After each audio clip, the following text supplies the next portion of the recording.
In our news view, please say we're joined by our political correspondent, Amanda Akass. Amanda, treat to see you this morning. Thank you for joining us live from our Westminster studio. We're pan sky this morning.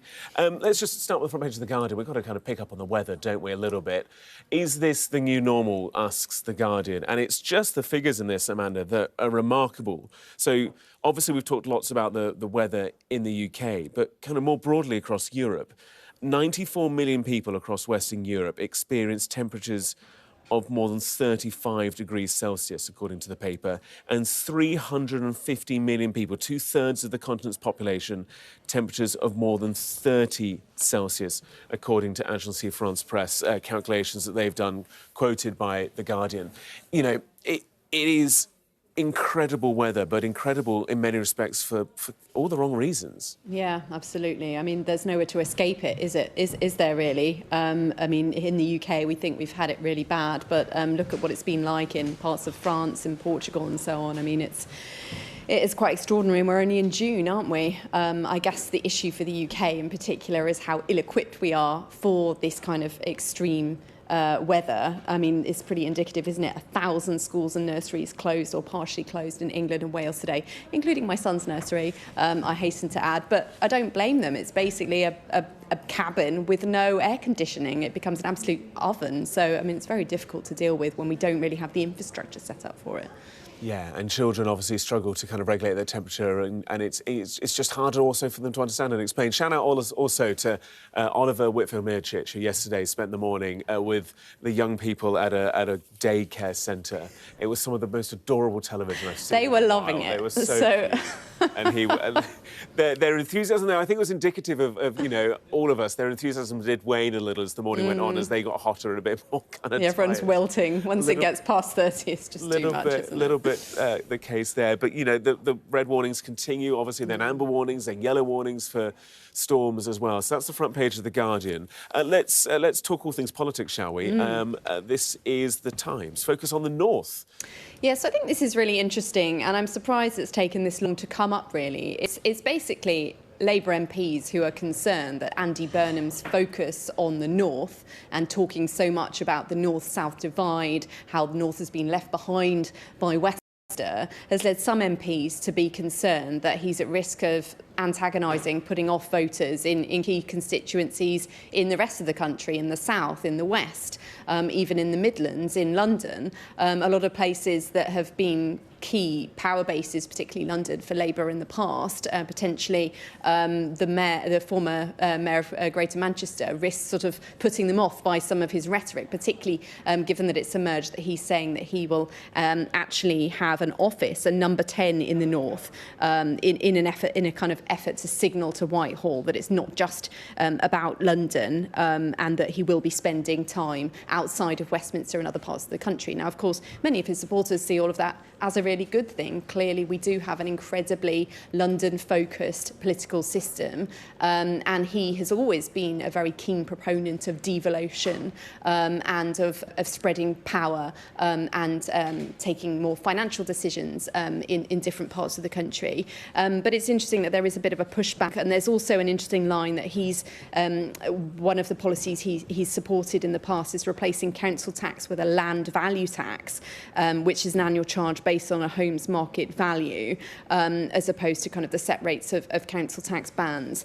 And there is a bit of concern that in the south, where property values have obviously skyrocketed in recent years, that people who are on otherwise a relatively average income could end up being really hit more than people say in the north, where house prices are cheaper. I'm sure people in the north will say, well, you know, people in the south have reaped all the benefits of that over many years.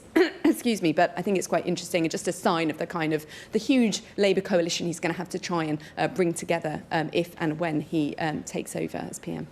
Yeah, and it's worth noting, isn't it, the spread of constituencies held by the Labour Party is huge. You know, all the way down for Perramoon, down in the very far southwest, kind of almost kind of Land's End.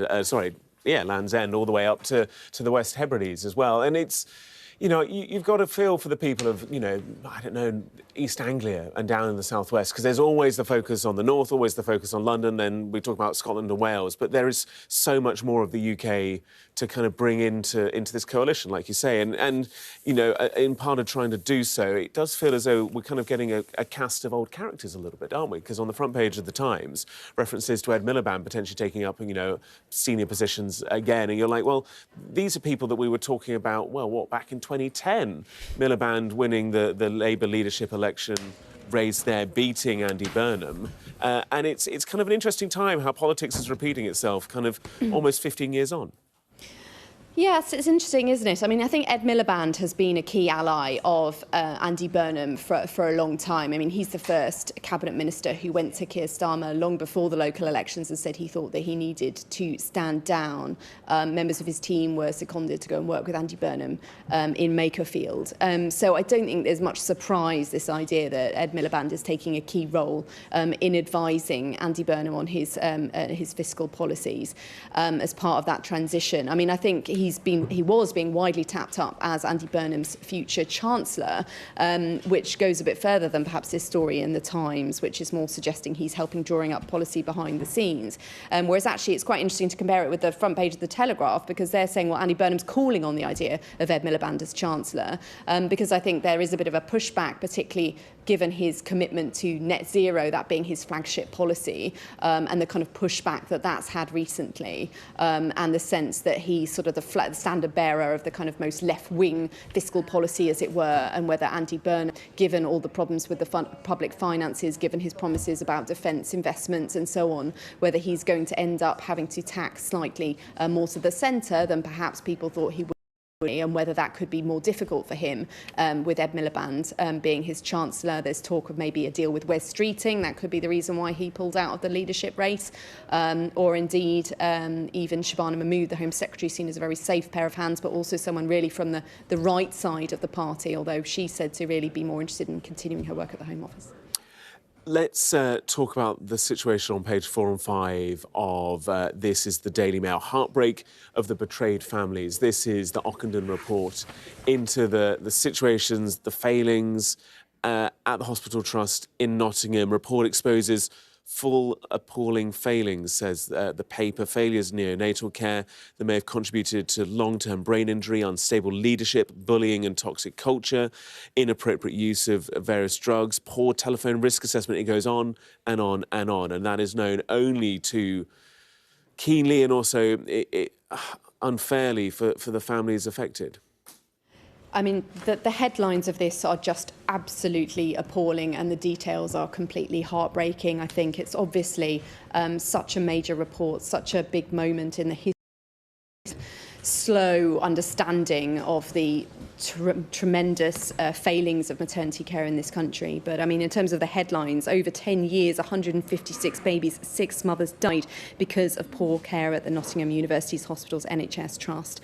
And hundreds more suffered serious long-term injuries, including brain damage. Donna Ockenden, the senior midwife who wrote this report, she spoke to more than 2,500 families and said there was a pattern of them not being listened to, not being believed, being dismissed or minimised. There are just so many accounts of people who were in labour. They tried to come into hospital. They're repeatedly sent home, told to basically deal with the pain. There's accounts of people, midwives, laughing at miscarriages. I mean, the most awful about a baby who had died being thrown in clinical waste, women sneered at by asking pain relief, this cult of natural birth, and women being refused caesarean sections even when it was medically necessary, and the individual stories of some of these families and what they've been through to try and get this official recognition of the extent of the failings and the call for action. I mean, it's an absolutely heartbreaking read.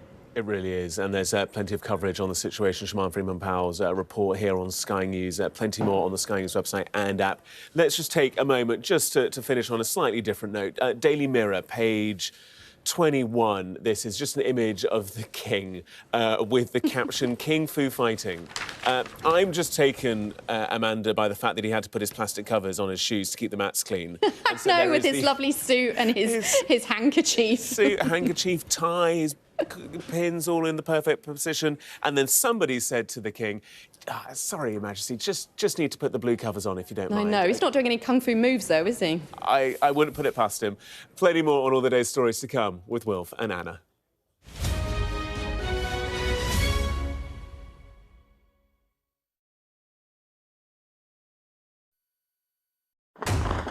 We're trying to see as much as we can